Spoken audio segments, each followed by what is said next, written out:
Hi guys, welcome back to my channel. So இந்த வீடியோல நம்ம UPSC நடத்தக்கூடிய NDA and NA எக்ஸாம் பத்தி பார்ப்போம். இந்த எக்ஸாம் வந்து 12th April 2026 நடக்கும். இந்த டேட் வந்து மேபி மாறலாம், பட் இப்போதைக்கு வந்து ப்ரொவிஷனலா வந்து இந்த டேட் தான் சொல்லியிருக்காங்க. இந்த கோர்ஸ் வந்து எப்போ அப்படின்னா 1st January 2027. ஸோ இதுக்கு என்ன வேகன்சி, எத்தனை வேகன்சி இருக்கு அப்படின்னா 394 வேகன்சி இருக்குங்க. 370 வந்து மேல்ஸுக்கும் 24 வந்து ஃபீமேல்ஸுக்கும் கொடுத்துருக்காங்க. மெயினாக வந்து மேல் கேண்டிடேட்ஸ்க்கு தான் வேகன்சி அதிகமாக இருக்கு. ஸோ இந்த நேஷனல் டிஃபென்ஸ் அகாடமியில் ஆர்மி, நேவி, ஏர்ஃபோர்ஸ் மூணுமே இருக்கு. ஸோ அதில் ஆர்மியில் வந்து 208 வேகன்சிஸும், நேவியில் 42 வேகன்சிஸும், ஏர்ஃபோர்ஸில் 120 வேகன்சிஸும் எடுத்திருக்காங்க. ப்ளஸ் நாவல் அகாடமிலையும் 24 வேகன்சிஸ் கொடுத்துருக்காங்க. இதில் மேலுக்கு தனியாக ஃபீமேலுக்கு தனியாக எவ்வளோ வேகன்சிஸும் மென்ஷன் பண்ணியிருக்காங்க. ஸோ இதோட ட்ரைனிங் டியூரேஷன் என்னன்னா 3 years வந்து நேஷனல் டிஃபென்ஸ் அகாடமியில் ஒர்க் பண்ணுற மாதிரி இருக்கும். Plus 1 year service specific training கொடுப்பாங்க. இதோட பெனிஃபிட்ஸ் என்னன்னா வேற ஸ்டைஃபன் வந்து உங்களுக்கு 56,100 rupees as per 7th pay commission level 10 கொடுத்துருவாங்க.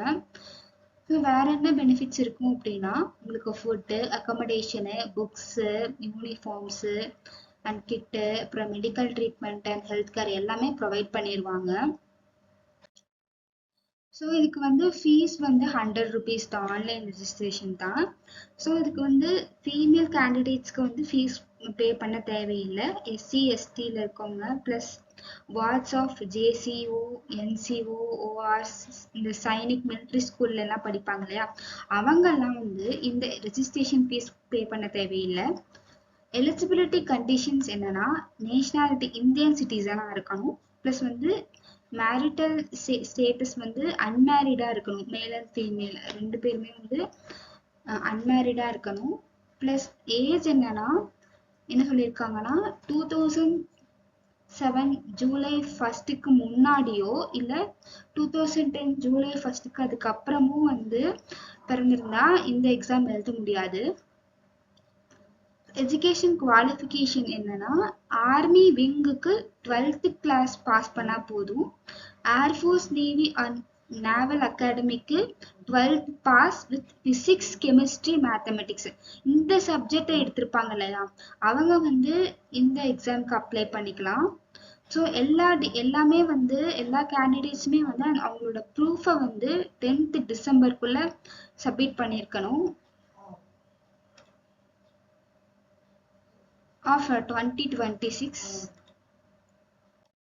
ஸோ அப்ளிகேஷன் ப்ராசஸ் என்னன்னா நீங்கள் இந்த வெப்சைட்டில் போயிட்டு நீங்கள் ரெஜிஸ்டர் பண்ணுற மாதிரி இருக்கும். ஸோ லாஸ்ட் டேட் எப்போனா 30th December 2025 6 PM வரைக்கும் உங்களுக்கு டைம் இருக்குது. அதுக்குள்ளே நீங்கள் ரெஜிஸ்டர் பண்ணிடுங்க. ஸோ எப்படி அப்ளிகேஷன் ப்ராசஸ், அதாவது எப்படி நம்ம க்ரியேட் பண்ணி நம்ம ரெஜிஸ்டர் பண்ணுறோம் அப்படிங்கிறத நம்ம சொல்கிறேன். ஸோ இதில் வந்து 3 போர்ட்டல் இருக்கு நான் சொல்கிறேன். Account creation, universal registration, common application form examination. So இந்த மூணையுமே நீங்கள் வந்து ஃபில் பண்ணால் மட்டும்தான், இந்த மூணுத்துலேயுமே போயிட்டு உங்கள் டீட்டெயில்ஸ் கொடுத்தா மட்டும்தான் உங்களுக்கு வந்து இந்த ரெஜிஸ்ட்ரேஷன் கன்ஃபார்ம் ஆகும். ஸோ ஃபஸ்ட்டு நீங்கள் வந்து அக்கௌண்ட் க்ரியேட் பண்ணிக்கோங்க. அக்கௌண்ட் க்ரியேட் பண்ணிவிட்டு லாகின் பண்ணதுக்கப்புறம் நீங்கள் யூனிவர்சல் ரெஜிஸ்ட்ரேஷன் அப்படிங்கிறத உங்களுக்கு ஒன்று தனியாக கொடுத்துருவாங்க. அதுக்கப்புறம் நீங்கள் வந்து CAF ஃபார்மில் போயிட்டு நீங்கள் ரெஜிஸ்டர் பண்ணணும். அதை ரெஜிஸ்டர் பண்ணதுக்கப்புறம் உங்களுக்கு எக்ஸாமினேஷன் சென்டர்ஸ் வந்து உங்களுக்கு ப்ரொவைட் பண்ணுவாங்க. அதில் எந்த சென்டரில் நீங்கள் போய் எழுதணுமோ, எங்கே போய் எழுதலாம் நீங்கள் நினைக்கிறீங்களோ அதை வந்து நீங்கள் கிளிக் பண்ணிட்டீங்கன்னா போதும். ஸோ இது வந்து எப்படின்னா ஒன் டைம் ரெஜிஸ்ட்ரேஷன் தான், தப்பா இது பண்ணிடாதீங்க. இதில் வந்து மெயினாக வந்து வெரிஃபிகேஷன்ஸ்க்கு ஆதார் கார்டு, அப்புறம் வந்து ஃபோட்டோ ஐடி ரெண்டுத்தையுமே வந்து எடுத்துக்கோங்க.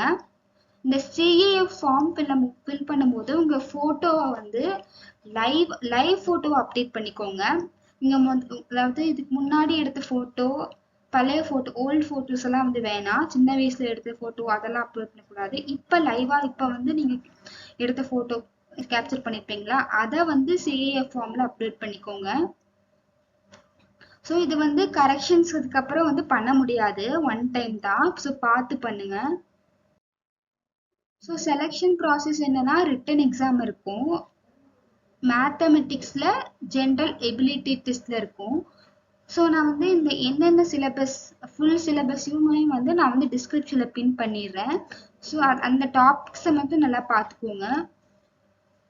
ஜென்ரல் எபிலிட்டி டெஸ்ட்லேயும் அப்படிதான். இது வந்து ரெண்டுமே வந்து 2.5 hours தாங்க. மேக்ஸிமம் மார்க்ஸ் இதுக்கு வந்து மேத்தமெட்டிக்ஸ்க்கு 300ம் ஜென்ரல் எபிலிட்டி டெஸ்ட்டுக்கு வந்து 600ம் இருக்கணும். டோட்டலாக வந்து 900 மார்க்ஸ்க்கு நீங்கள் எழுதுவீங்க. அப்புறம் எஸ்எஸ்பி இன்டர்வியூன்னு இருக்கும். ஸோ அதில் என்னென்னா வந்து உங்களுக்கு குரூப் டாஸ்க்கு அந்த மாதிரி கான்ஃபரன்ஸ் அந்த மாதிரி வைப்பாங்க. ஸோ அதெல்லாம் வந்து நீங்கள் கம்ப்ளீட் பண்ணுற மாதிரி இருக்கும். ப்ளஸ் மெடிக்கல் எக்ஸாமினேஷன்னா உங்களோட விஷன் ஹெல்த் செக்கப் அதெல்லாம் பண்ணுவாங்க. ஸோ அதெல்லாம் நீங்கள் கரெக்டான கண்டிஷன்ஸ் உங்களுக்கு மேட்ச் ஆச்சு அப்படின்னா வந்து அது மெடிக்கல் எக்ஸாமினேஷனும் உங்களுக்கு கிளியர் பண்ணி வச்சுருவாங்க. நெக்ஸ்ட் வந்து இந்த ரிட்டன் எக்ஸாமையும் இந்த எஸ்எஸ்பி மார்க்கையும் வச்சு தான் உங்களுக்கு வந்து டோட்டல் உங்களை செலக்ட் பண்ணுவாங்களா மாட்டாங்களா அப்படிங்கிறத வந்து டிசைட் பண்ணுவாங்க. நீங்கள் வந்து ரிட்டன் எக்ஸாமில் அதிகமாகவும் ஸோ அதாவது ஜென்ரல் எபிலிட்டி டெஸ்ட் மார்க்ஸ் அதுவும் வந்து அதிகமாக இருந்துச்சுன்னா எப்படின்னா எப்படி உங்களை எடுத்துப்பாங்க அப்படின்னா ஏஜ் ப்ரிஃபரன்ஸ் கொடுப்பாங்க. யாருக்கு வந்து ஏஜ் வந்து ஓல்டராக இருக்கோ அவங்கள வந்து ஃபர்ஸ்ட் எடுத்துப்பாங்க. ஸோ லைக் பண்ணுங்கள், ஷேர் பண்ணுங்கள், சப்ஸ்கிரைப் பண்ணுங்கள். தேங்க்யூ.